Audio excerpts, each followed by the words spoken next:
আমরা একত্রিত হয়েছি আমাদের গাজার অত্যাচারিত নিপীড়িত আমার ভাইরা আমাদেরকে ডাক দিয়েছেন, সেই ডাকে সাড়া দিয়ে গতকালকে আমরা একত্রিত হয়েছি আমাদের ভাইদের ডাকে। আমাদের ভাইরা আমাদেরকে যেভাবে রেখেছেন আমরা সেই আমাদের ডাকে সাড়া দিয়েছি। আজ আমরা সেই দাবি নিয়ে আবার একত্রিত হয়েছি।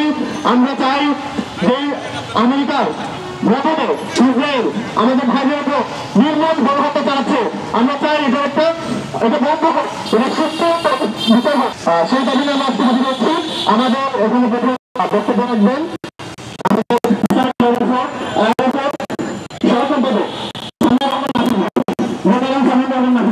আলহামদুলিল্লাহ ওয়াসসালাতু ওয়াসসালামু আলা রাসূলিল্লাহ আম্মা বা'দ।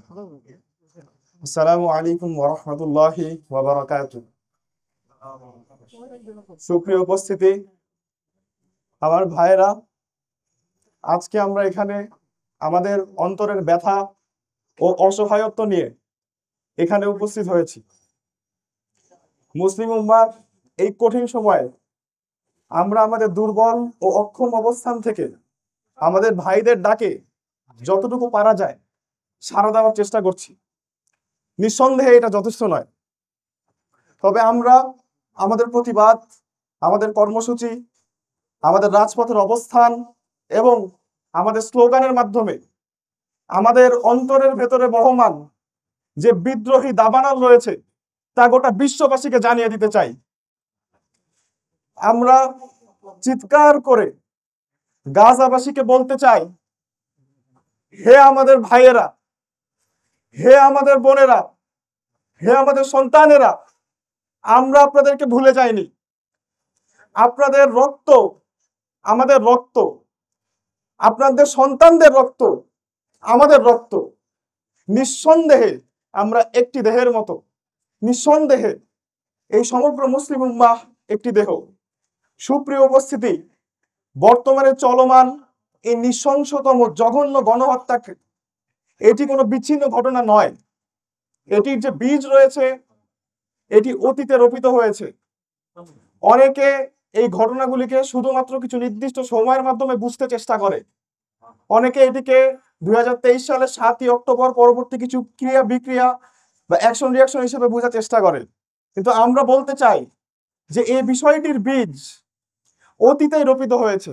নিঃসন্দেহে এই ষড়যন্ত্র গভীর থেকে গভীরতম, যার চূড়ান্ত উদ্দেশ্য হলো গাজাবাসী, ফিলিস্তিনবাসী এবং পবিত্র ভূমি থেকে তার প্রকৃত উত্তরাধিকারদেরকে নিঃশেষ করে দেওয়া।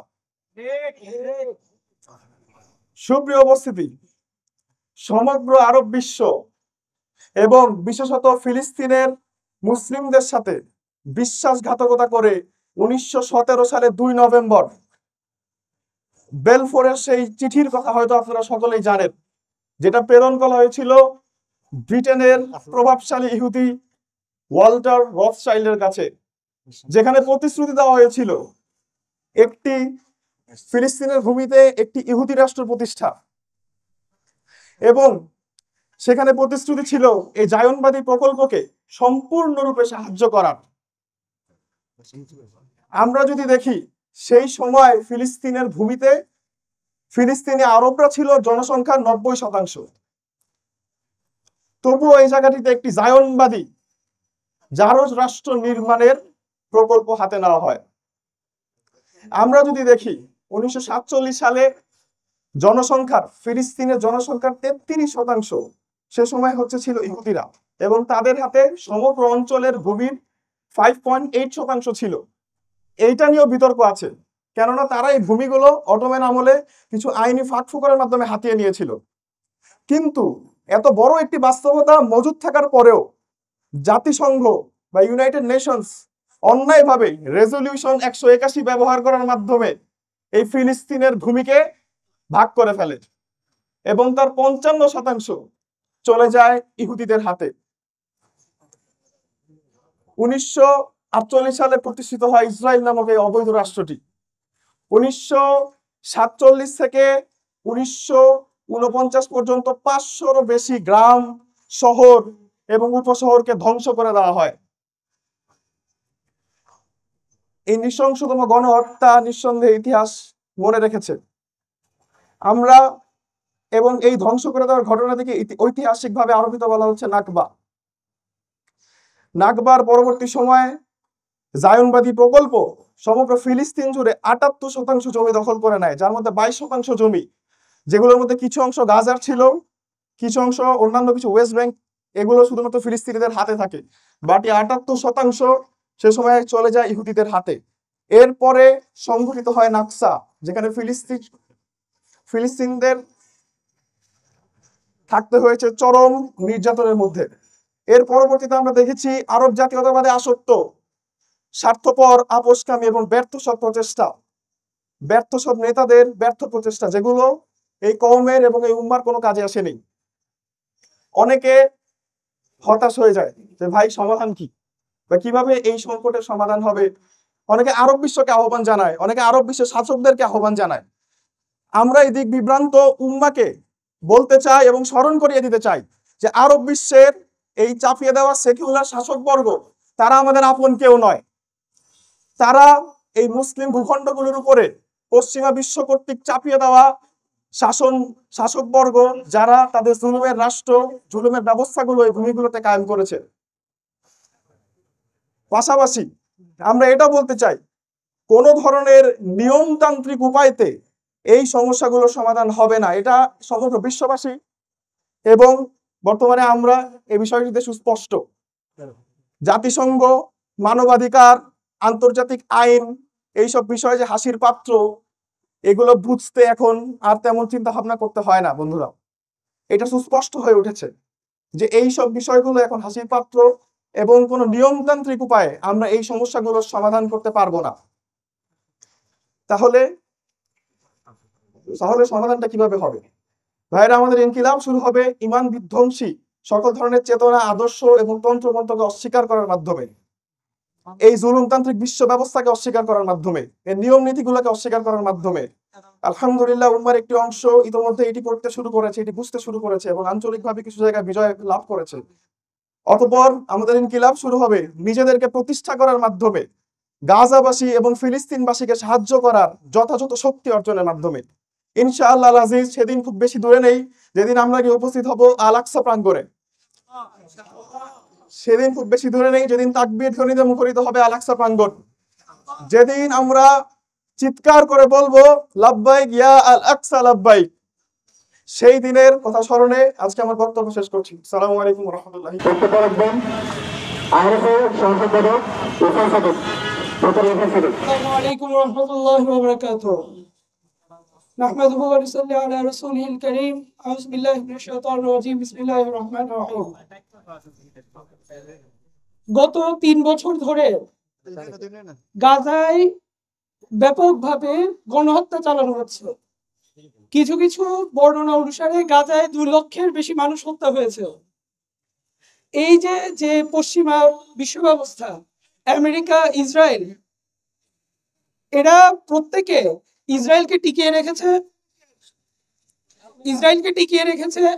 ইসরায়েলকে বৈধতা দিচ্ছে এবং যে মানবাধিকারের কথা বলছে, আমরা দেখতে পাচ্ছি আজকে মানবাধিকারের কোনো গুরুত্ব নাই। এই জায়গায় আমরা গাজাবাসী কি নিয়ে কষ্ট পাবো, কি নিয়ে দুঃখ পাবো? আল্লাহ তো গাজাবাসীকে, ফিলিস্তিনবাসীকে বিজয়ের ওয়াদা দিয়েই রেখেছেন। আল্লাহ তো বলেছেন যে এই যে ফিলিস্তিন আজকে হোক, কালকে হোক, 100 বছর পরে হোক, ফিলিস্তিন বিজয় হবেই, জেরুজালেম বিজয় হবেই, আল আকসা বিজয় হবেই। তাহলে আমাদের কষ্টটা কি নিয়ে? আমাদের কষ্টটা আমাদেরকে নিয়ে। এই যে গত কয়েকদিন আগে বিশ্বের আলেমদের যে পরিষদ, তারা বললো যে এই জিহাদে আমাদেরকে অংশগ্রহণ করা, অর্থ দিয়ে অংশগ্রহণ করা, যে কোনো ভাবে অংশগ্রহণ করা আমাদের জন্য ওয়াজিব। পুরো মুসলিম বিশ্বে আমরা এটার ব্যাপারে কোনো প্রকার কোনো অংশগ্রহণ দেখলাম না। এই যে আরব বিশ্ব, আমেরিকার যে কাফেররা, আমেরিকার সমগামীরা, তারা পর্যন্ত রাস্তায় ভরে যাচ্ছে ফিলিস্তিনের পক্ষে, কিন্তু আরব বিশ্বে আমরা কোনো ছোট মানববন্ধনও দেখলাম না। তো লক্ষ্য করুন, আমাদের সাথে বাংলাদেশের সাথে কোনো মুসলিম দেশের সরাসরি কানেকশন নাই। আমাদের আশেপাশে হচ্ছে মুশরিকদের ভূমি।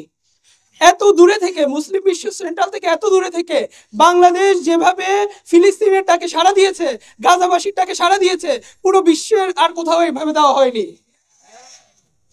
আমাদের উপরে অনেক বড় দায়িত্ব অর্পণ হয়েছে। প্রিয় ভাইরা, গাজাবাসীর জন্য কান্না করে লাভ নেই। গাজাবাসী তো সফল, তারা আল্লাহর পথে শহীদ হয়ে আল্লাহর রাস্তায় জীবন কোরবান করে তারা জান্নাতে চলে যাচ্ছে। আমার আপনার কি অবস্থা? আমাদের উপরে যখন কোনো ছোট সমস্যা আসে আমাদের মাথা খারাপ হয়ে যায়, কিন্তু যখন গাজাবাসীর তার সন্তানকে, তার ছেলেকে, মেয়েকে হত্যা করা হচ্ছে, সে লাশটা সামনে গিয়ে বলতেছে, ইয়া রাসূলুল্লাহ, আমার সন্তানকে আপনার রাস্তায় কোরবান করে দিলাম। তো ওই ইমান, যেই দ্বীনের প্রতি তাদের যে অবস্থান, যে ইমান, ওই জিনিসটা আমরা ধারণ করতে পারি কিনা।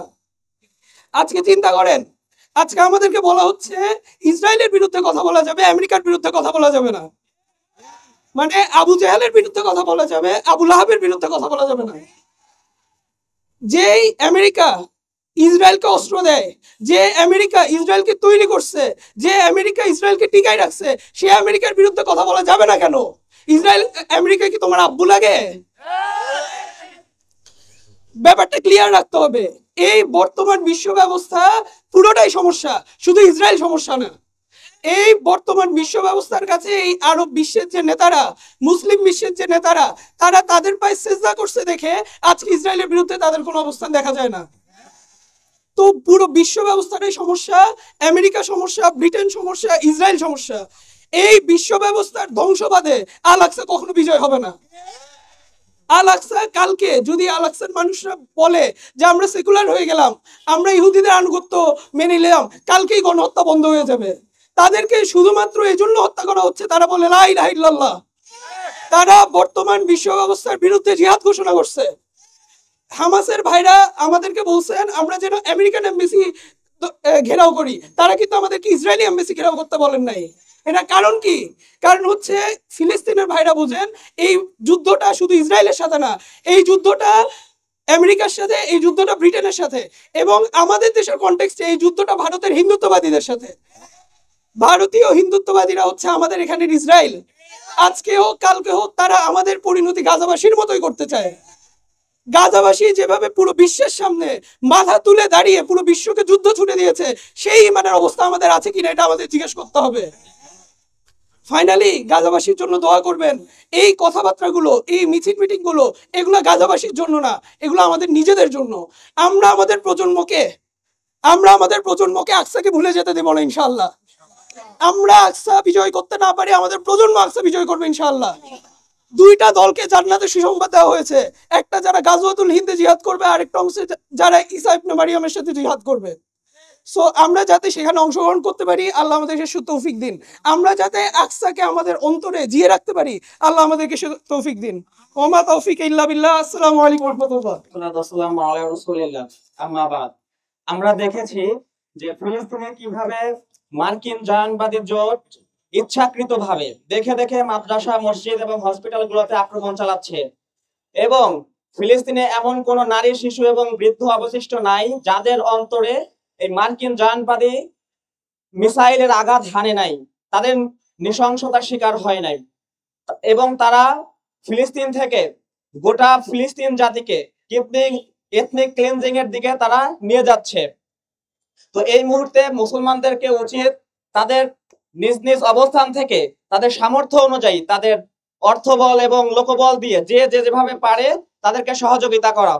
এবং আমরা একটা জিনিস দেখছি যে আজকে আমাদের এই উম্মাহ এমন একটা লজ্জাজনক অবস্থানে এসে দাঁড়িয়েছে যে উম্মাহের আগেও অনেক ক্রাইসিস মোকাবেলা করেছে। এই মুসলিম উম্মাহ তাতারদের মতো হামলা, তাতারীয়দের মতো অমানবিক হামলা তারা সামলিয়েছে, কিন্তু এরকম কখনো কোনো পরিস্থিতিতে পড়তে হয়নি। আজকে যে জায়নবাদী আমেরিকান জোট মুসলিমদেরকে আক্রমণ করছে, মুসলিমদেরকে হত্যা করছে, আজকে আমরা তাদেরই আনুগত্য করছি।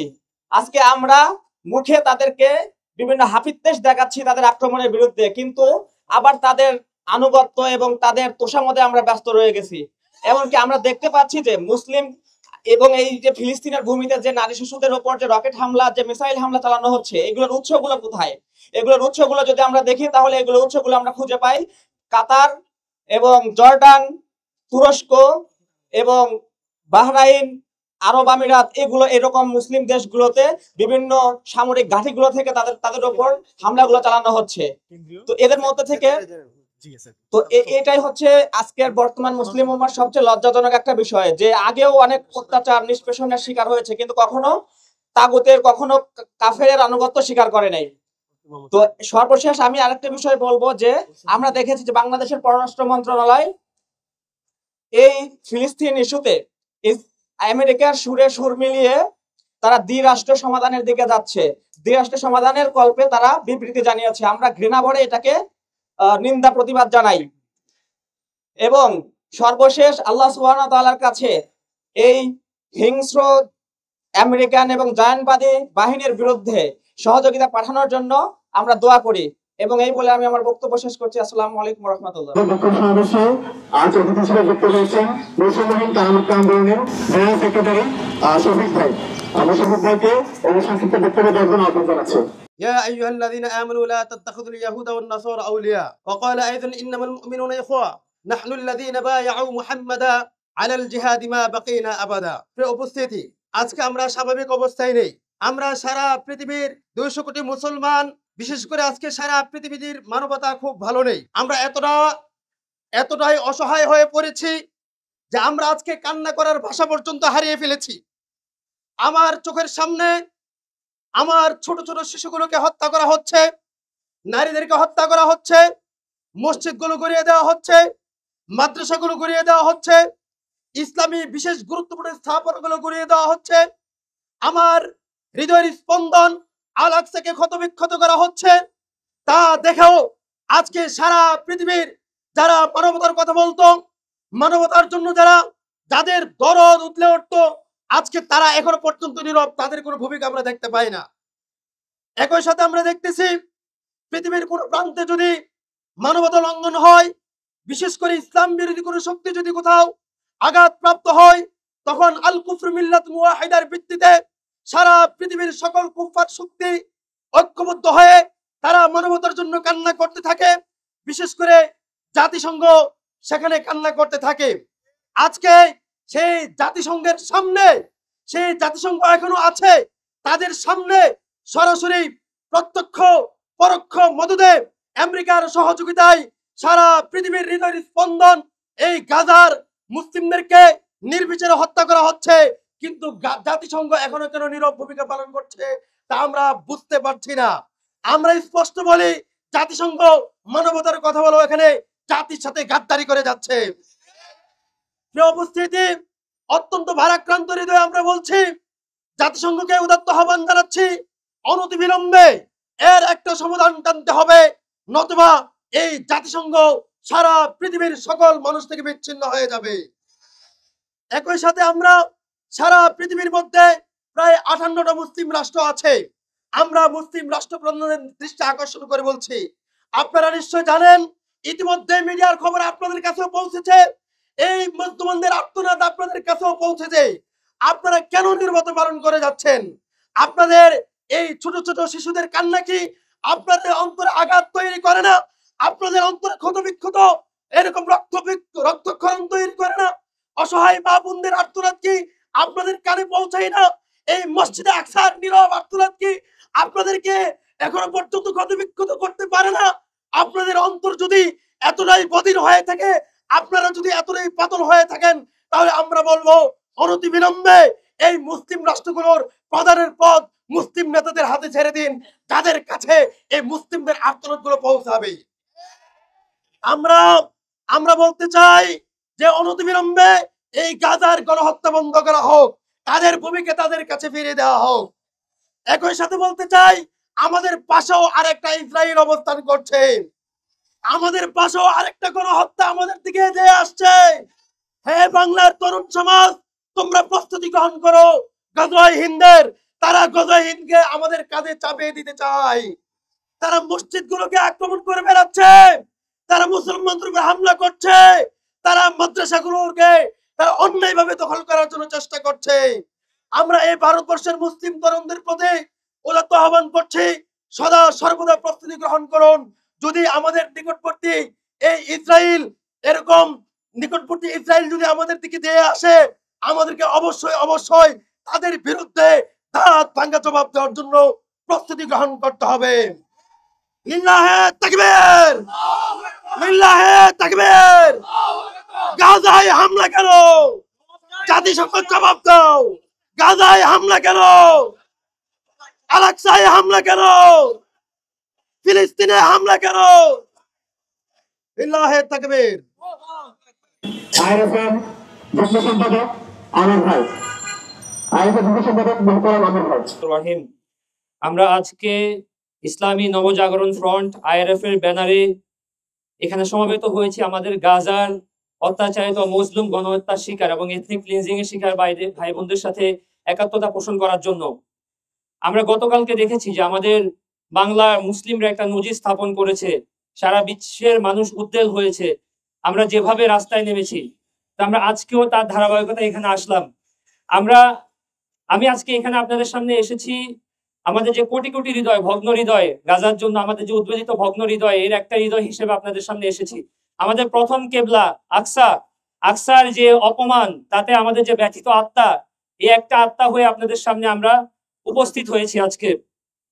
আমরা জানি যে গাজা এবং ফিলিস্তিনে যে ধ্বংসযজ্ঞ চলছে, এটা আজকে নতুন নয়। প্রায় ৭৫ বছর ধরে আমেরিকান এবং পশ্চিমা সাম্রাজ্যবাদী শক্তির প্রত্যক্ষ এবং পরোক্ষ সাপোর্ট এবং তাদের মদদে ৭৫ বছরের বেশি সময় ধরে এই গণহত্যা চলছে। এবং শুরুতে ৪৮ সাল থেকে তারা প্রায় ৭ লক্ষ ফিলিস্তিনিকে বাস্তুচ্যুত করেছে এবং অসংখ্য মানুষকে সিস্টেম্যাটিক্যালি তারা গণহত্যা করেছে। শত শত গ্রাম তারা বিলীন করেছে এবং এভাবে আস্তে আস্তে তারা পুরো ফিলিস্তিনের ভূখণ্ডকে গিলে নিয়েছে। ফিলিস্তিনের যে ইস্যু, এটা শুধুমাত্র কোনো জিও পলিটিক্সের ইস্যু না, এটা শুধুমাত্র আরবদের ইস্যু না, এটা শুধুমাত্র যারা সেই ভূমিতে বসবাস করেন তারা ইস্যু না, এটা আমাদের সকল মুসলমানদের ইস্যু, এটা আমাদের ইমানের বিষয়, এটা আমাদের আত্মার বিষয়। আর সেজন্যই যখনই আমরা ফিলিস্তিনে এ ধরনের নৃশংস বর্বরতা দেখতে পাই, আমরা স্থির থাকতে পারি না। আমরা আমাদের মধ্যে আমলের যে তারতম্যই থাকুক, তা সত্ত্বেও আমরা সবাই রাস্তায় নেমে চলে আসি। তো একটা বিষয় আমাদের যে পূর্ববর্তী বক্তা তাদের থেকে ক্লিয়ার, আপনারা বুঝতে পারছেন এবং আমরা সবাই জানি যে ইসরায়েল কোন শক্তির বলে এভাবে দিনের পর দিন গাজায় যে গণহত্যা এটা চালাচ্ছে। এর প্রধান পিছনে আছে আমেরিকা, যাকে আমরা সাপের মাথা বলে চিনি, যে আমেরিকা দীর্ঘদিন যাবৎ ইসরায়েলি যে গণহত্যা এটাকে এনাবল করে যাচ্ছে। বাইডেন খুব রিসেন্ট সে ইসরায়েলকে অনেক অস্ত্র দিয়েছে ৭ অক্টোবরের যে অ্যাটাকের পরে। এরপরে ট্রাম্প এখন এসে সে বলছে সে গাজাকে পুরোপুরি ভাবে এনক্লেভটাকে পুরোপুরি নিয়ে নিবে। সুতরাং আমরা বুঝতে পারছি যে আমেরিকার মদদ ছাড়া ইসরায়েল কখনোই এ ধরনের গণহত্যা দিনের পর দিন কোনো ধরনের কনসিকুয়েন্স ছাড়া তারা এভাবে চালানোর কোনো সাহস তারা পেত না। আর এর পাশাপাশি আমাদের কাছে আরো একটা বিষয় ক্লিয়ার হওয়া দরকার, সেটা হচ্ছে আমরা বিভিন্ন সময় অনেককে দেখি এবং তাদের যে নিয়ত, এটাকে আমরা সম্মান করি, শ্রদ্ধা করি। তারা যেটা বলেন যে আরবের শাসক, বিভিন্ন মুসলিম দেশের যেসব শাসক আছে, যাদেরকে আমরা আসলে পুতুল শাসক বলে থাকি, এই পুতুল শাসকদের কাছে তারা দাবি জানান যে আপনারা সেনাবাহিনী পাঠান, এটা করেন, ওটা করেন। কিন্তু আপনারা যদি বিভিন্ন অনুসন্ধানী রিপোর্ট দেখেন, দেখবেন যে আন্ডার দ্য টেবিলের নিচে এই শাসকদের অধিকাংশই ইসরায়েলের সাথে বিভিন্ন ধরনের চুক্তিতে লিপ্ত আছে। কেউ তেল পাঠাচ্ছে, কেউ অন্যান্য সাপ্লাই পাঠাচ্ছে, কেউ ইসরায়েলকে বিনিয়োগের সুযোগ করে দিচ্ছে এবং ইসরায়েলে বিনিয়োগ করছে। তো এমত অবস্থায় আমরা যেটা বুঝতে পারছি যে বিদ্যমান যে ব্যবস্থাপনা আছে এর অধীনে গাজার যে মুক্তি অথবা ফিলিস্তিনের যে স্বাধীনতা দরকার, আল আকসাকে মুক্ত করার যে সংগ্রাম, এটা আসলে কখনোই পূর্ণতা পাবে না। আর আমরা যদি মনে করি যে ইসরায়েল শুধুমাত্র কিছু ভূমির জন্য, কিছু জায়গার জন্য এটা করছে, তা না। কারণ আমার আগে শফিক ভাই বললেনই যে ইয়াহুদি এবং মুশরিকরা এটা আমাদের জন্য কত পরিমাণ শত্রুতা পোষণ করে এবং আল্লাহ সুবহানাহু ওয়া তাআলা এদের যে শত্রুতা, এটার যে প্রকৃতি তিনি সূরা বুরুজে ক্লিয়ার করেছেন। আল্লাহ সুবহানাহু ওয়া তাআলা বলেছেন ওয়ামা নাকামু ইল্লা আইয়ুমিনু বিল্লাহিল আজিজিল হামিদ।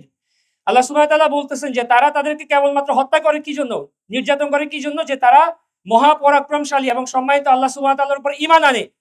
তো আল্লাহর কথা তো আসলে মিথ্যা না।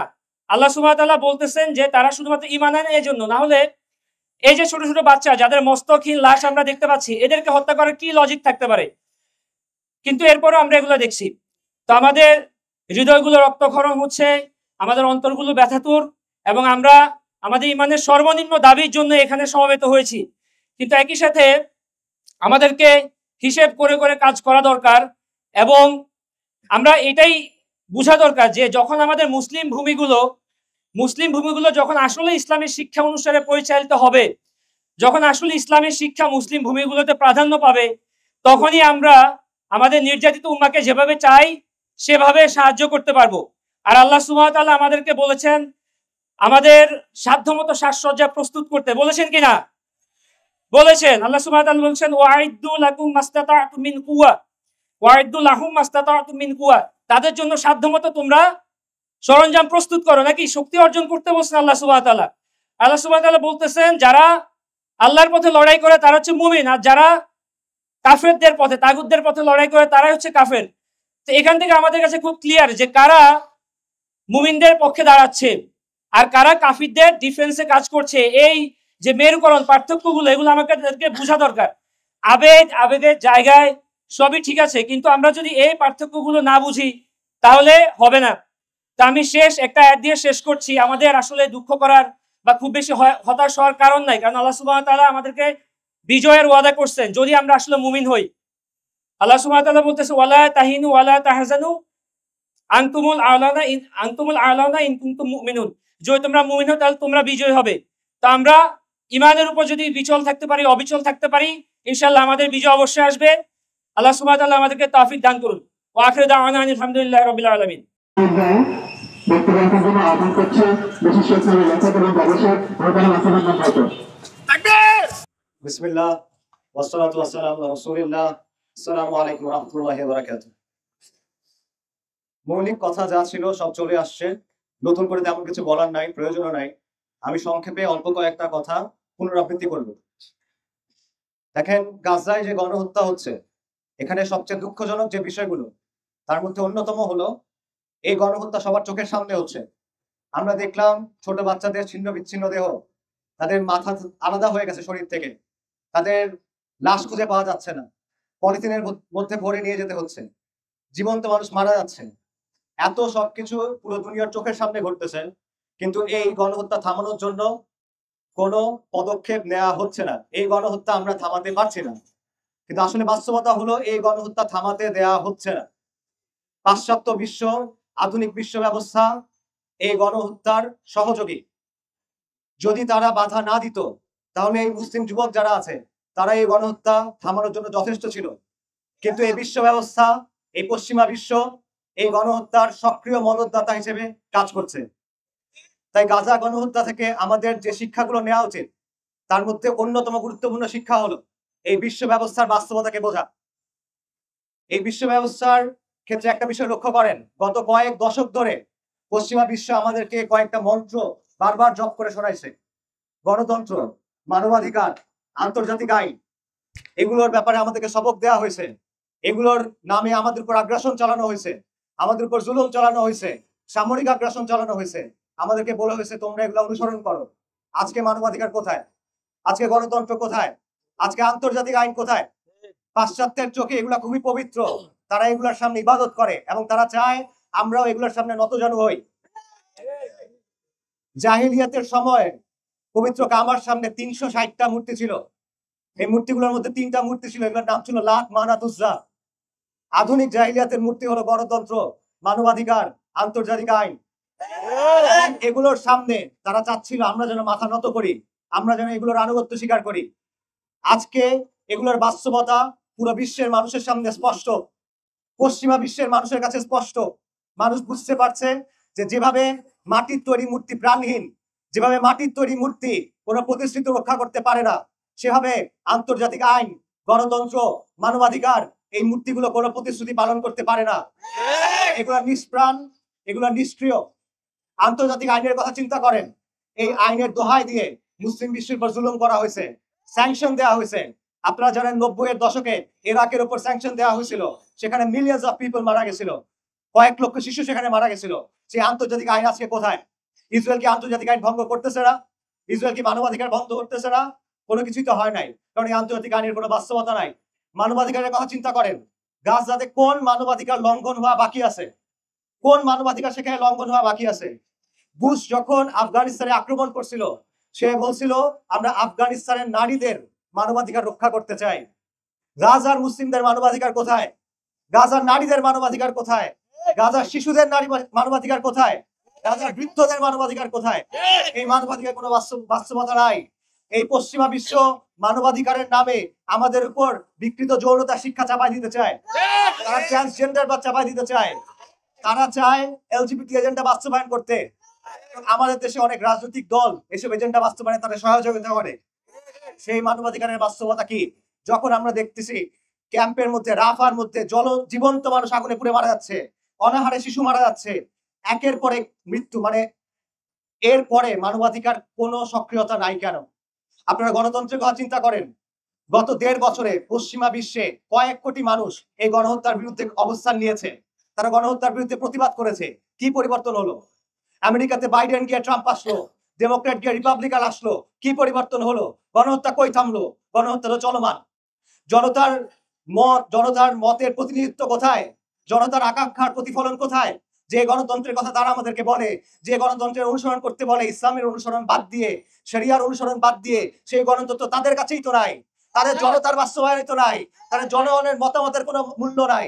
তাদের সিদ্ধান্ত নিয়ন্ত্রণ করে রাজনীতিবিদরা, তাদের সিদ্ধান্ত নিয়ন্ত্রণ করে মেগা বিলিয়নিয়াররা, তারা সিদ্ধান্ত নিয়ন্ত্রণ করে মাল্টিন্যাশনাল কর্পোরেশন গুলা, তারা সিদ্ধান্ত নিয়ন্ত্রণ করে জায়নিস্ট লবি, এবং এরা সবাই ইসরায়েলের গোলামি করে।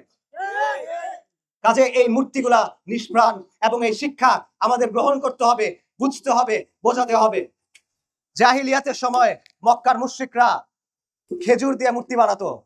সফরের সময় যখন সাথে মূর্তি থাকতো না, তারা শুকনো খেজুর দিয়ে মূর্তি বানাতো, তারপর সেই মূর্তির ইবাদত করতো। তারপর যখন তাদের ক্ষুধা পেত, তখন সেই মূর্তি আবার খেয়ে ফেলতো। এই গণতন্ত্র, এই মানবাধিকার, এই আন্তর্জাতিক আইন হলো আধুনিক বিশ্বের শুকনো খেজুরের মূর্তি। যখন প্রয়োজন হয় তারা এটার ইবাদত করে, যখন প্রয়োজন হয় তারা এটার বন্দনা করে, যখন প্রয়োজন হয় তখন তারা আমাদের এটা সবক দেয়, আর যখন প্রয়োজন হয় তখন তারা এটা খেয়ে ফেলে। আমরা গাজার মধ্যে দেখতেছি। কাজে এই বাস্তবতা, এই শিক্ষা আমাদের গ্রহণ করতে হবে। এই তন্ত্রমন্ত্রের পথ থেকে আমাদের ফিরে আসতে হবে। আমরা যদি পরিবর্তন চাই, আমরা যদি মুক্তি চাই, আমরা যদি সমাজকে বদলাতে চাই, আমরা যদি বিশ্বের এই বাস্তবতাকে বদলাতে চাই, তাহলে এই তন্ত্রমন্ত্রের পথ থেকে আমাদের ফিরে আসতে হবে। আমাদের ইলাহি পথের দিকে ফিরে যেতে হবে, আমাদের আম্বিয়ায়ে কেরামদের শিক্ষার দিকে ফিরে যেতে হবে, আমাদের সালাফুস সালেহিনের পথের দিকে ফিরে যেতে হবে।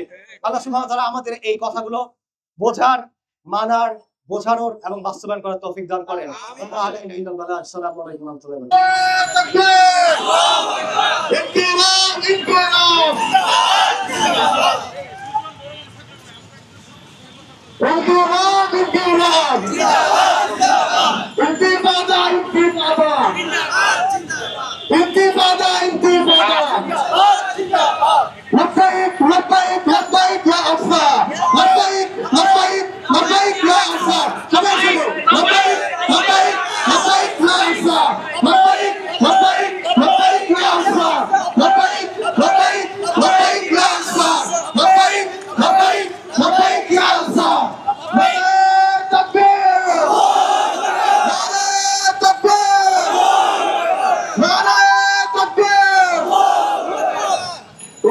আমরা দ্বিতীয় মিছিল নিয়ে গাজীর বাজারের উত্তর থেকে প্রথম হয়ে মিছিল শেষ হবো, এবং সেইখানে মানবাধিকার আয়োজন করা হচ্ছে, এবং সেখানে ইসরায়েল এবং আমেরিকার পতাকা দেওয়া আয়োজন করা হচ্ছে।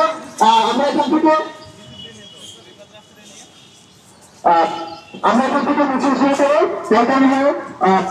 আমাদের মিছিল শেষ হবে। আমরা সুন্দর শৃঙ্খলভাবে মিছিল নিয়ে জাতির সাথে কেউ কোনো ধরনের আইন লঙ্ঘন করবেন না, শৃঙ্খলভাবে আমরা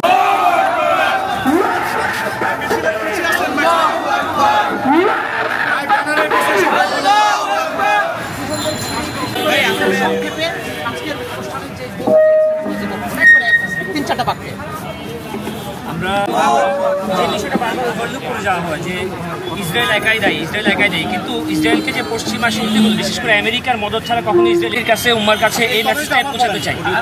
আবার বলবো যে ইসরায়েল একলা এই গণহত্যা সে কখনো একলা এটা চালাতে পারে না। এটা পুরোপুরিভাবে পশ্চিমাদের মদদে, বিশেষ করে আমেরিকার প্রত্যক্ষ মদদে এটা হচ্ছে।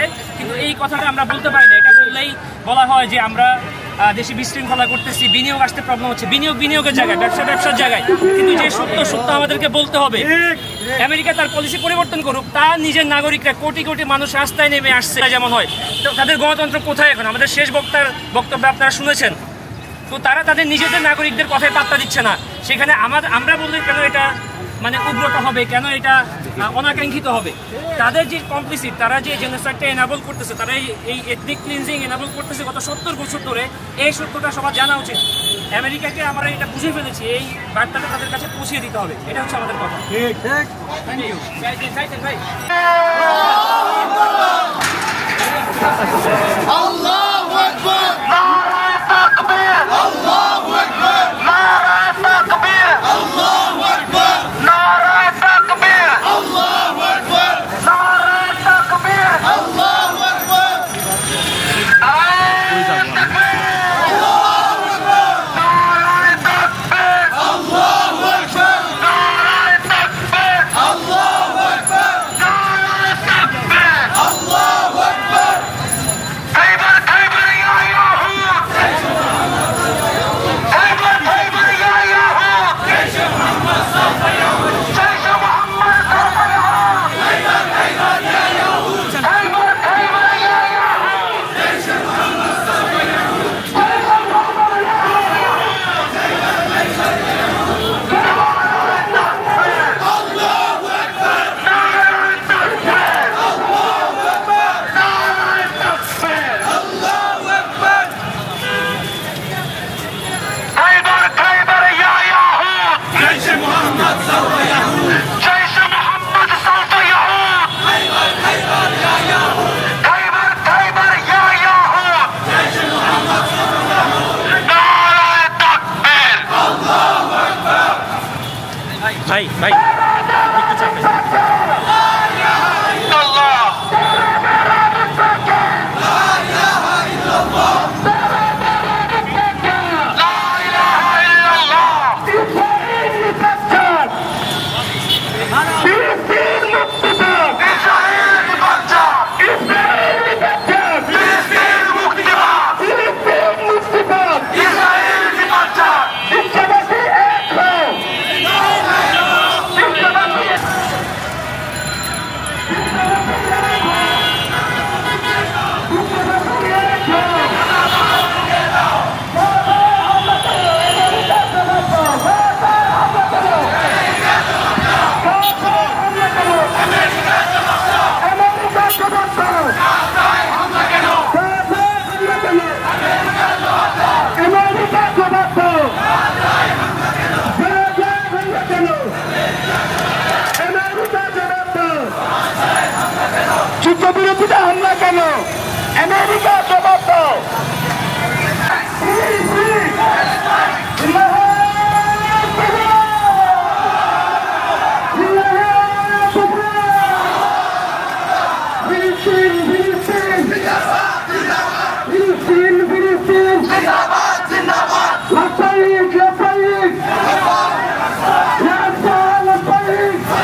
আজকে আমরা একটা মানববন্ধন করছি আমাদের গাজায় আমাদের ভাই এবং বোনদেরকে যেভাবে হত্যা করা হচ্ছে, আমাদের ভাই বোনদেরকে যেভাবে আগুনে পুড়িয়ে জীবন্ত অঙ্গার করা হচ্ছে এবং অলমোস্ট 2 লাখ ভাই বোনকে তারা হত্যা করেছে, সেটার প্রতিবাদ হিসেবে আজকে আমরা এখানে এসেছি। আমাদের আকসার ভাইরা আমাদেরকে আহ্বান জানিয়েছেন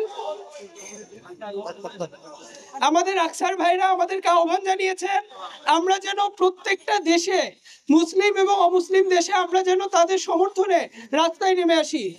আমরা আমাদের গাজার ভাইদের সে আহ্বানে সাড়া দিতে আজকে এখানে এসেছি।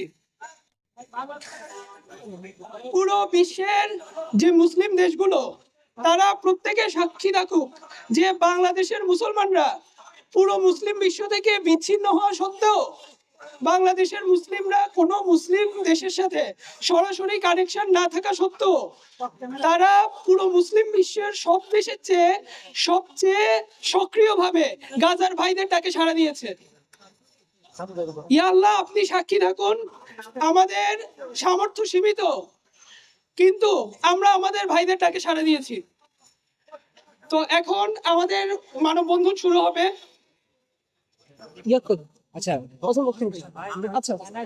প্রথমে বক্তব্য দিবেন আইআরএফ এর যিনি যুগ্ম সম্পাদক সৈয়দ আমির ভাই। এরপরে বাবর ভাই। হ্যাঁ,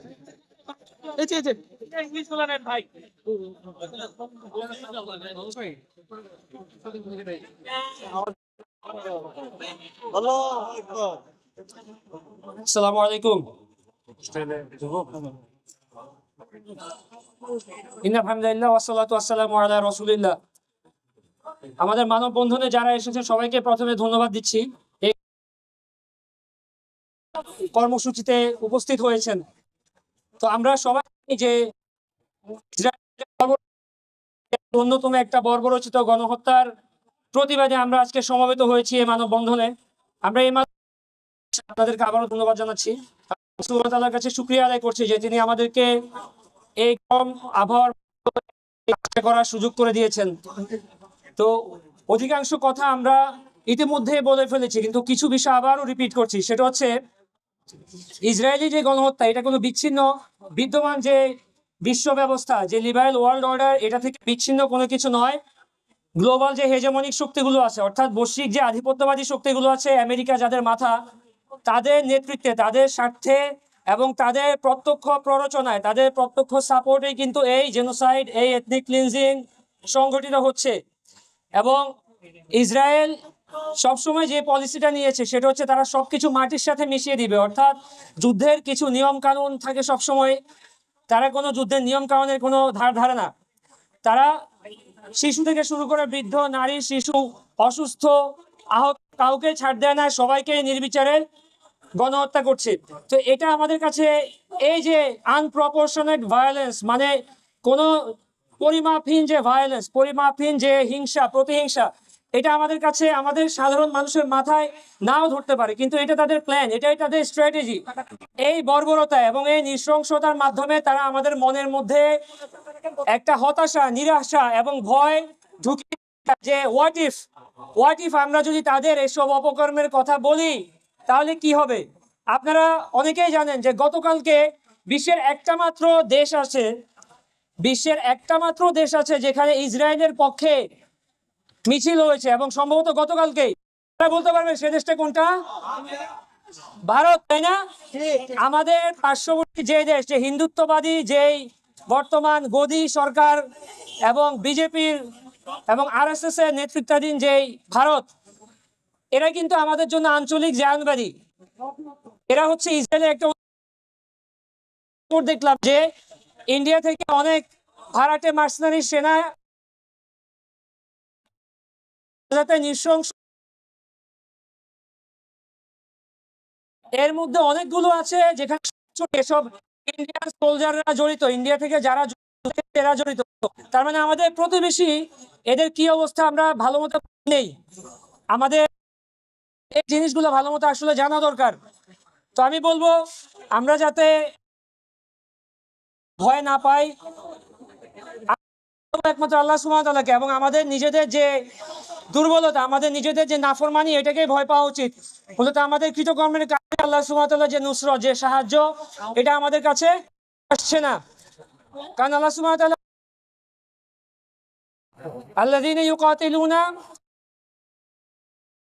আল্লাযীনা আমানু ইউকাতিলুনা ফি সাবিলিল্লাহ ওয়াল্লাযীনা কাফারু ইউকাতিলুনা ফি সাবিলিত তাগুত ওয়াকাতিলু আউলিয়া আশ-শাইতান ইন্না কাইদা শাইতানি কানা দাঈফা। তো আল্লাহ সুবহানাহু ওয়া তাআলা বলতেছেন যারা ঈমানদার তারা তো আল্লাহর পথে যুদ্ধ করে, আল্লাহর পথে লড়াই করে, আর যারা বেঈমান কাফের তারা শয়তানের পথে যুদ্ধ। আল্লাহ সুবহানাহু ওয়া তাআলা আমাকে নির্দেশ দিচ্ছেন যে তোমরা শয়তানের যেসব আউলিয়া, অর্থাৎ শয়তানের যেসব বন্ধু আছে, এদের বিরুদ্ধে তোমরা লড়াই করো। তো আমাদের আঞ্চলিকভাবে শয়তানের সবচেয়ে বড় বন্ধু কারা? এই যে যারা আমাদের আশেপাশে আছে এরা। তো আমরা অগ্রিমভাবে, আগামভাবে কিন্তু তাদেরকে কোনো উস্কানি দিচ্ছি না, কিন্তু যদি এমন হয় তারা যদি কোনোভাবে ফিলিস্তিনিদের যেমন জাহানবাদী ইসরায়েল অত্যাচার করছে, তারা এরকম করতে চায়, আমরা কি চুপ করে বসে থাকবো? আমরা অবশ্যই বসে থাকবো না। আমরা আল্লাহ সুবহানাহু ওয়া তাআলার যে আয়াত এবং তার যে শিক্ষা, সেটা আমাদেরকে পালন করতে হবে। আর সবশেষে আল্লাহ সুবহানাহু ওয়া তাআলা আমাদেরকে অন্তর শীতলকারী একটা কথা বলছে। আল্লাহ সুবহানাহু ওয়া তাআলা বলছে ইন্না কাইদা শাইতানি কানা দাঈফা, নিশ্চয়ই শয়তানের যে চক্রান্ত এটা অবশ্যই দুর্বল। তো আমার ভাইরা, আমি আপনাদের কাছে আর বেশি সময় নিব না, সবশেষে এটাই বলতে চাই, আমি এটাই আপনাদেরকে বলবো যে আমরা হতাশ হব না, নিরাশ হব না। এটাও আল্লাহ সুবহানাহু ওয়া তাআলার আয়াত, কোরআনে আপনারা পাবেন। আল্লাহ সুবহানাহু ওয়া তাআলা আমাদেরকে নিরাশ হতে, হতাশ হতে নিষেধ করতেছেন এবং বলতেছেন যদি আমরা মুমিন হই তাহলে তিনি আমাদেরকে অবশ্যই বিজয় দান করবেন। তো শেষ কথা এটাই আসলে, মানুষের এগুলা করব, যারা আমাদের প্রতি জুলুম করবে না তাদের সাথে আমরা কোনো সীমা লঙ্ঘন করব না, তাদের সাথেও আমরা সহনশীল থাকব।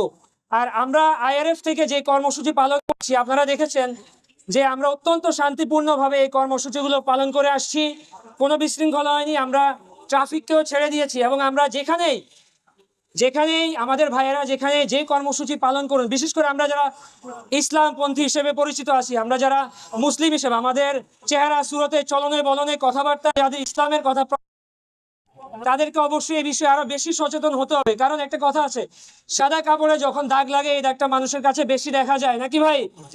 তো যারা আমরা ইসলাম পছন্দ করি তাদের কর্মসূচিগুলো, তাদের কার্যক্রমগুলো আরো সতর্ক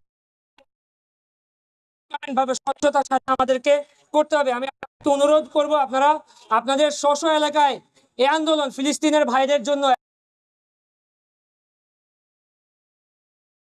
সুশৃঙ্খল ভাবে পালন করুন, এবং আমরা যদি আপনাদেরকে কোনোভাবে সহযোগিতা, মানববন্ধনের পরে আমাদের থাকবেন আপনারা, আমরা আপনাদেরকে সাধ্যমতো সহযোগিতা করার চেষ্টা করবো ইনশাআল্লাহ। আর আরেকটা বিষয় বলতে চাই আমি, যে অপপ্রচার মিডিয়া এবং আমাদের সেকুলার এবং উগ্র যে সেকুলার গোষ্ঠী আছে তাদের একটা অপপ্রচার আমরা গতকালকে খুব লক্ষ্য করেছি, যে সিলেটে কিছু অপ্রীতিকর ঘটনা ঘটেছে, কিছু ভ্যান্ডালিজম এবং কিছু লুটপাট ভাঙচুরের ঘটনা ঘটেছে। তা আমরা খুবই দ্ব্যর্থহীন ভাষায় বলতে চাই যে সাধারণ জনগণের সম্পত্তি ভাঙচুর লুটপাট করা এটা ইসলামের শিক্ষা নয়, কারণ এখানে কোনো যুদ্ধাবস্থা বিরাজ নেই যে আপনি শত্রুকে হামলা করছেন, এরকম না বিষয়টা। যারা না জেনে বুঝে জায়নিস্টদের প্রোডাক্ট রাখছেন অথবা জেনে লাভ এবং লোভের চিন্তায় রাখছেন, তাদেরকে আমরা মাওয়াইজে হাসানা বুঝাতে হবে। যদি একাত্তই না বুঝেন তাহলে আমাদের সামনে একটাই পথ, সেটা হচ্ছে বয়কট। এই পরিস্থিতিতে আমি আবারও বলছি, এই পরিস্থিতিতে আমাদের সামনে একটাই পথ করব, তাদেরকে আমরা বয়কট করবো। এবং সিস্টেম্যাটিক বয়কট কিভাবে করতে হয়, সিলেক্টিভ সিস্টেম্যাটিক বয়কটের ক্যাম্পেইন ইনশাল্লাহ আমরা আইআরএফ থেকে শুরু করব। আপনারা যারা এখানে আমাদের সাথে আগে পরিচিত হননি, আপনারা মেহেরবানি করে ভালো যদি ফেসবুকে আমাদের পেজটাকে খুঁজে কানেক্ট হয়ে নিতে পারেন।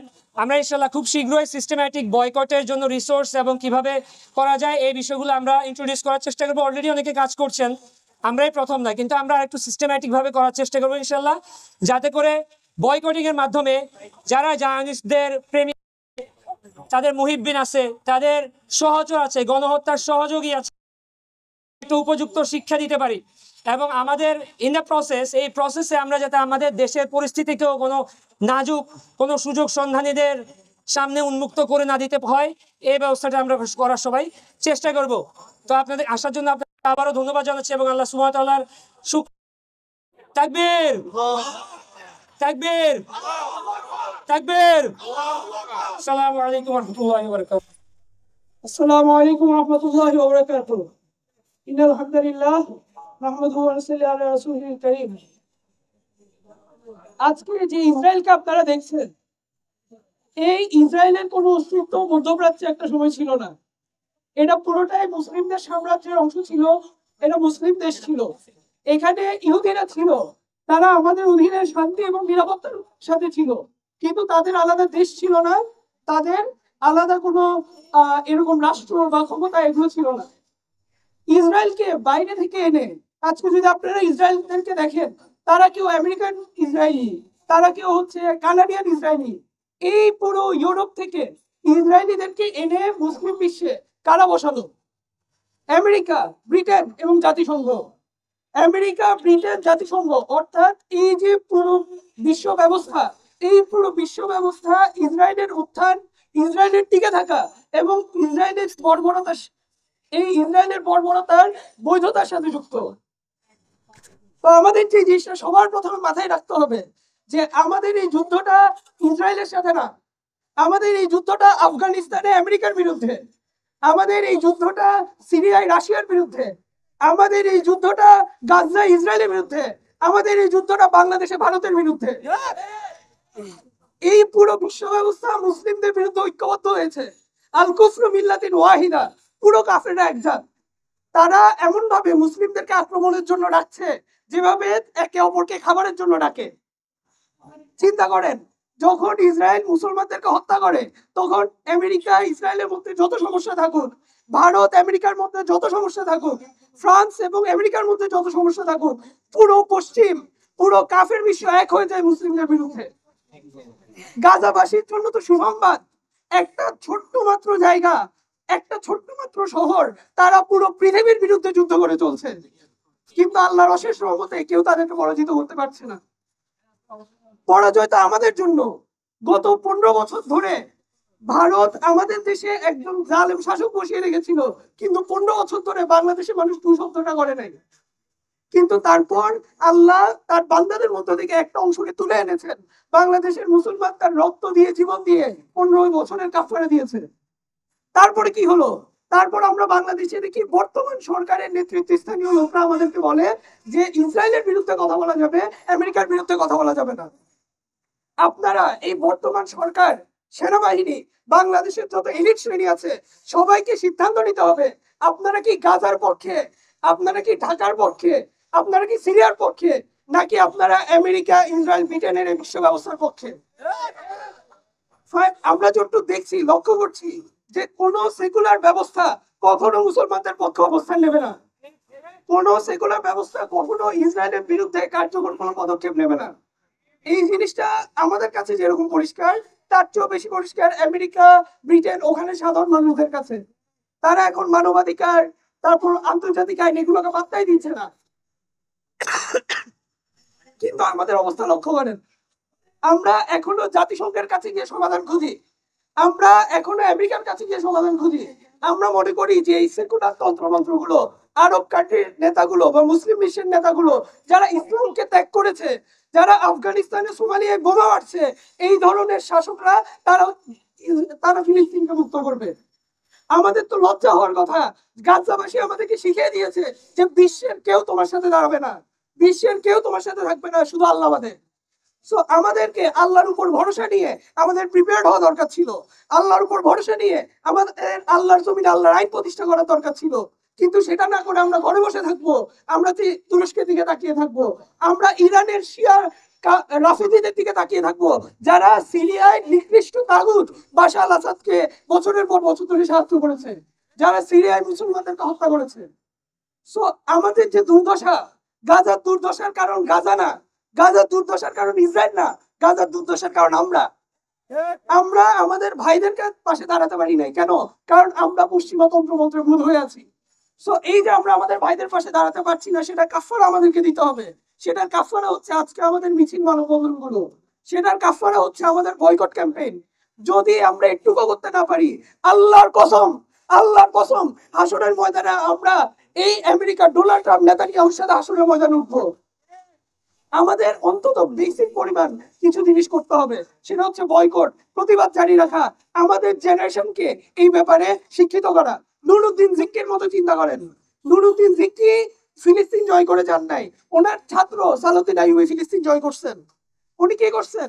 উনি পুরো মিশরবাসীকে, পুরো মুসলিম কান্ট্রিকে একটা স্বপ্ন দেখাইছেন। সেই স্বপ্নটা কি? হাতির দাঁত, সোনা, রূপা সবকিছু দিয়ে উনি একটা মিম্বার বানাইছেন, উনি একটা গম্বুজ বানাইছেন, এবং উনি এটা বলছেন যে আমরা এই জিনিসটা আকসার উপর স্থাপন করব। সেই স্বপ্নটা আমাদের দেখতে পারতে হবে, সেই জেনারেশন আমাদের তৈরি করতে পারতে হবে। যদি আমরা সেই জেনারেশন তৈরি করতে পারি, 1 বছর হোক, 10 বছর হোক, 100 বছর হোক, তারপরে কি আকসা আমাদের হাতে আসবে ইনশাআল্লাহ। তার আগ পর্যন্ত আমাদের কাজগুলো করে যাইতে হবে, আমাদের দায়িত্বগুলো পালন করতে হবে, যাতে করে এই বাংলাদেশে আমরা এত দূরে থাকা সত্ত্বেও আমরা যাতে গ্রেটার উম্মাহকে কিছু কন্ট্রিবিউট করতে পারি। সবাই ইসরায়েলের ধ্বংসের জন্য দোয়া করুন, যারা ইসরায়েলকে সাপোর্ট দেয় তাদের ধ্বংসের জন্য দোয়া করুন, প্রতিবাদ জারি রাখুন, বয়কট জারি রাখুন। সুবহানাল্লাহি ওয়া বিহামদিহি, আশহাদু আল্লা ইলাহা ইল্লা আনতা, আস্তাগফিরুকা ওয়া আতুবু ইলাইক। আসসালামু আলাইকুম ওয়া রাহমাতুল্লাহি ওয়া বারাকাতুহু।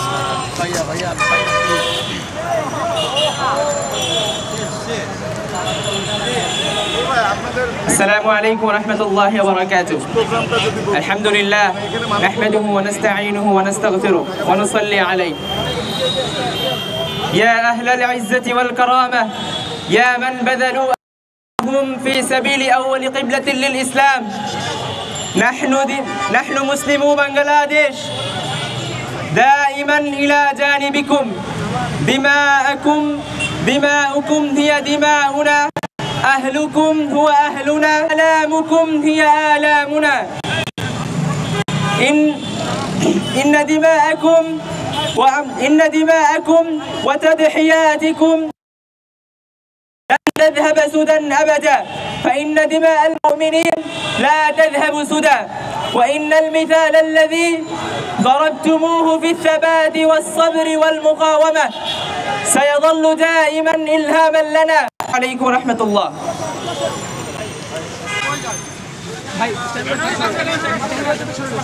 সম্মানিত উপস্থিতি, আমরা আমাদের প্রোগ্রামের শেষ পর্যায়ে চলে আসছি এবং সর্বশেষ বক্তা হিসেবে বক্তৃতা নিয়ে আসবেন জনপ্রিয় লেখক আসিফ আদনান হাফিজাহুল্লাহ, এবং এরপরে শান্তিপূর্ণভাবে ইসরায়েল এবং আমেরিকার পতাকা পোড়ানোর মাধ্যমে আমাদের অনুষ্ঠান শেষ হবে।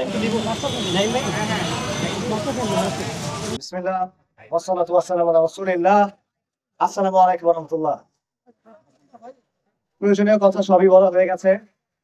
যে গণহত্যা চলছে, এই গণহত্যার বিরুদ্ধে অবস্থান নেওয়া, আমাদের নিন্দা জানানো, আমাদের অবস্থান স্পষ্ট করা, এটা আমাদের দায়িত্ব।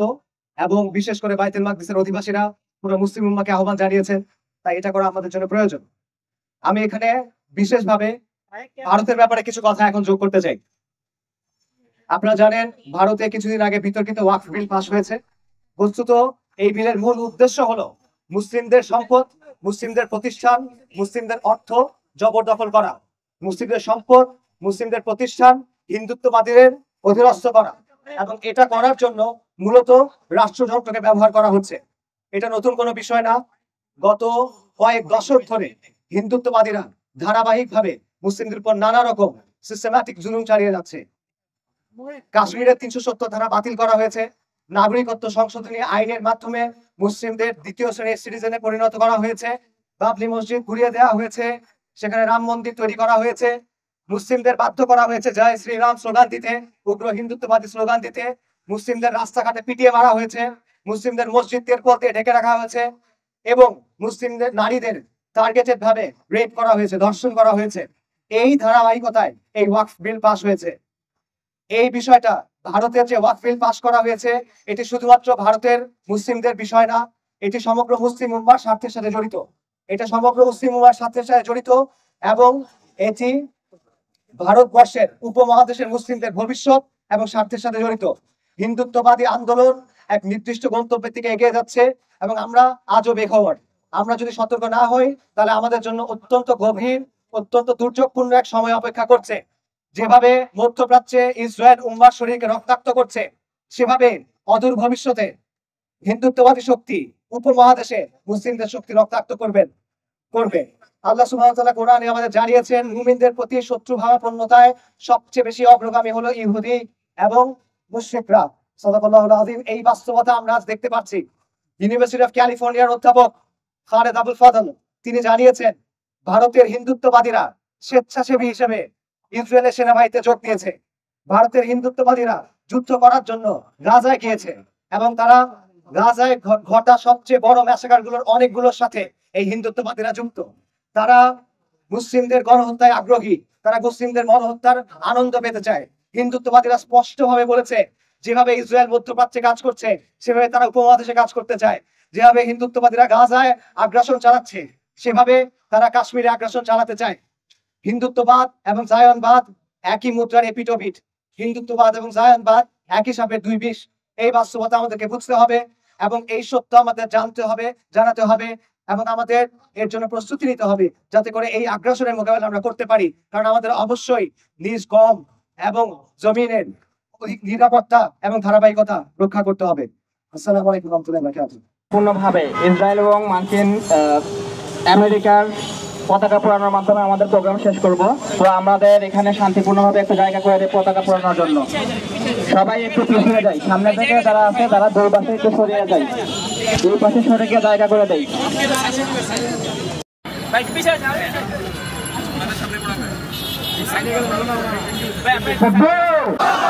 একটু জায়গা করে দিই, যেহেতু এখানে আজকের ফিল্ডিতে আপনাদের কারো গায়ে পড়ুক আমরা চাই না। পুরো জিনিসটা আমরা নিয়মতান্ত্রিক রাখি, সুন্দর রাখি। এখানে পিছনে আমাদের আনফোর্সেসের ভাইরাও আসছেন। আমরা সবাই সুন্দরভাবে কাজটা সম্পন্ন করি। শেষ মুহূর্তে এসে কেউ প্লিজ বিশৃঙ্খলা করবেন না, সবাই একটু জায়গা দিয়ে দিন। শান্তিপূর্ণভাবে সাম্রাজ্যবাদী, কর্তৃত্ববাদী, গণহত্যার সাথে উঠে এনে আমেরিকার পতাকা আমরা পুরোবে। এখন আমাদের আজিম ভাই পতাকা আমি আলোচনা করে দেখতে পাচ্ছেন।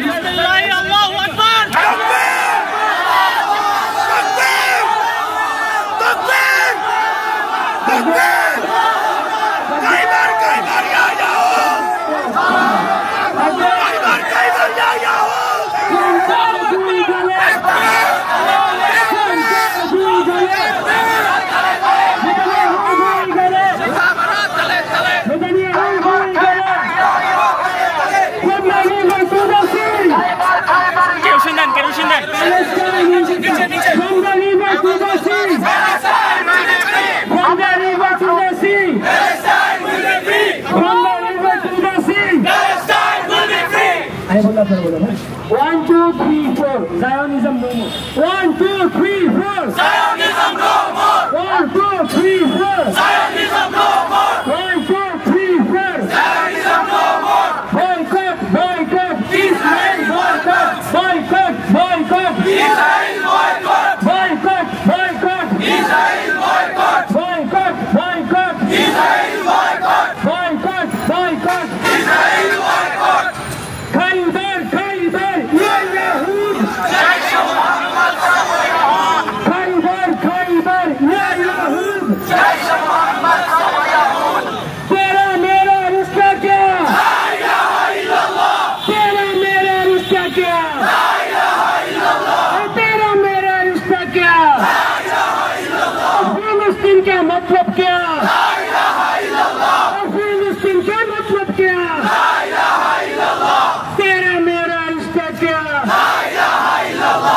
ইন্তিফাদা ইন্তিফাদা ইন্তিফাদা ইন্তিফাদা ইন্তিফাদা ইন্তিফাদা লাব্বাইক লাব্বাইক লাব্বাইক ইয়া শাহ লাব্বাইক লাব্বাইক ইয়া শাহ লাব্বাইক লাব্বাইক লাব্বাইক ইয়া শাহ লাব্বাইক লাব্বাইক লাব্বাইক ইয়া শাহ লাব্বাইক লাব্বাইক লাব্বাইক ইয়া শাহ লাব্বাইক লাব্বাইক লাব্বাইক ইয়া শাহ লাব্বাইক লাব্বাইক ইয়া শাহ আমাদের কাছে আরেকটা পতাকা পড়ানো হচ্ছে সাম্রাজ্যবাদী আমেরিকা যুক্তরাষ্ট্র এই পতাকাটা তাকবীর এবং গানদানি জয় মোহাম্মদ সাউফা ইয়াউদ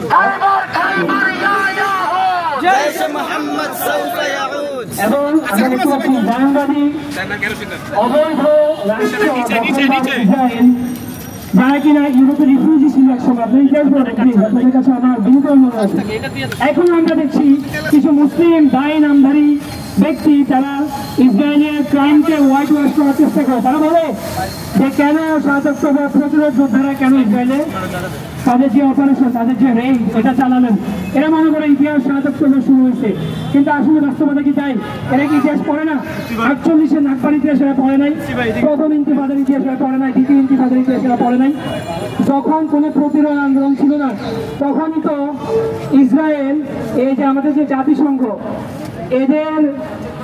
এদের প্রত্যক্ষ মানে আইনি মদদে যে আন্তর্জাতিক আইন নামে যে পরিহাস আছে এটার মদদে তো তারা ফিলিস্তিনিদেরকে আমাদের পবিত্র ভূমির ভাই বোন বাসিন্দাদেরকে তাদের ঘর ছাড়া করেছে তাদেরকে ঘর থেকে তাড়িয়ে দিয়েছে শরণার্থী এবং উদ্বাস্তু জীবন বেছে নিতে বাধ্য করছে এবং শত শত হাজার হাজার মানুষকে হত্যা করছে ধর্ষণ করছে আপনারা যদি বিভিন্ন ডকুমেন্টারি পাওয়া যায় ইউটিউবে দেখেন ওই সময়কার ওই 40-এর পরে মানে 48-50-এর দিকের এবং পরবর্তী যে 6 ডেজ ওয়ার 6 দিনের যে যুদ্ধ হচ্ছে আরব রাষ্ট্রগুলোর সাথে ওই সময়কার আপনারা কিছু ডকুমেন্টারি পাওয়া যায় ওই সময়কার ঘটনা নিয়ে ওগুলো যদি দেখেন দেখবেন যে ইসরায়েলের সৈন্যরা ওরা গর্ব করে বলতেছে যে এরা গর্বিত তারা ফিলিস্তিনিদেরকে হত্যা করার জন্য গর্বিত কিভাবে নারীদেরকে তুলে এনে ধর্ষণ করছে এটা তারা একেবারে ওপেন বর্ণনা দেয় তো এইগুলোর ক্ষেত্রে আমাদের ভাইরা বক্তারা ইতিমধ্যে দর্শনের দিকে যেতে পারবে আর না হলে আমাদেরকে বারবার বলে রাখাবে বারবার দেখিয়ে দেখে আমাদের ভাষার মতো বাচ্চা হবে বুঝছেন তারপরে কি আমাদের যে অধিকার আদায় করে নিতে পারবো ইনশাআল্লাহ আল্লাহ সুবহানাহু ওয়া তাআলা অবশ্যই আমাদেরকে সাহায্য করবেন যদি আমরা নিজেদেরকে সাহায্য করি যদি আমরা যে ঢাকা এবং উলাখান দুনিয়ার প্রতি লালসের যে আমাদের সংস্কৃতি দাঁড়িয়ে গেছে এটা থেকে যদি আমরা বেরোতে পারি তবে আল্লাহ সুবহানাহু ওয়া তাআলা আমাদেরকে অবশ্যই সাহায্য করবেন তো আমরা ইসলামিক নবজাগরণ ফ্রন্ট IRF এর পক্ষ থেকে এই কর্মসূচিতে আসার জন্য আপনাদের সবাইকে আবারও বিনীতভাবে শুকরিয়া জানাচ্ছি ধন্যবাদ জানাচ্ছি আল্লাহ সুবহানাহু ওয়া তাআলা আপনারা যেই আবেগ যে ঈমান এবং যেই জজবা নিয়ে আজকে এখানে সমবেত হয়েছেন আল্লাহ তাআলা আপনাদের এই স্যাক্রিফাইস এই ত্যাগ কবুল করুন এবং ভবিষ্যতে আমাদেরকে আরো উত্তরোত্তর মিনিংফুল আরো অর্থবহ কাজে অবদান রাখার তৌফিক দান করুন আমাদের বাঙালি মুসলিমরা বিশ্বের অন্যতম একটা মুসলিম জাতিগোষ্ঠী আপনারা জানবেন দ্বিতীয় বা তৃতীয় বৃহত্তম তো আমাদের কিন্তু অনেক বড় একটা রোল প্লে করা আছে আল্লাহ সুবহানাহু ওয়া তাআলা আমাদেরকে তৌফিক দান করুন আমি আর লম্বা করবো না সবাইকে আবার ধন্যবাদ দিয়ে আমরা আমাদের প্রোগ্রাম এখানেই শেষ করছি আর সবাইকে অনুরোধ করবো আপনারা মেহরবানি করে আমাদের ফেসবুক পেজটা একটু ফলো করবেন যেটা আগে বললাম আমরা চেষ্টা করবো যত দ্রুত সম্ভব একেবারে সিস্টেমেটিক আপনারা কীভাবে বয়কট করবেন বয়কটিং এর বিষয়গুলো নিয়ে আমরা বিস্তারিত কাজ করার চেষ্টা করবো ইনশাআল্লাহ আসসালামু আলাইকুম ওয়া রাহমাতুল্লাহি ওয়া বারাকাতুহু